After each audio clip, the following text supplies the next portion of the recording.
Hello. So what I want to do is to show you how to use this PhET website, P-H-E-T. It's out of the University of Colorado. So it's really fun.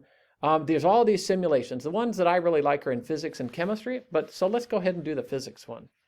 So you choose this, and you can see there's 45 different results: balancing act, balloons and static electricity, charges and fields, build an atom. So let's do build an atom, okay? You hit the start here.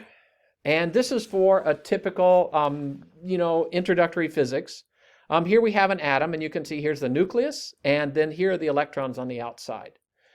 Let's say that we had to build lithium. Okay, so lithium has 3 protons, so there's 3 protons in here, and lithium needs 4 neutrons, and I only see 3 neutrons, so maybe it needs an extra neutron.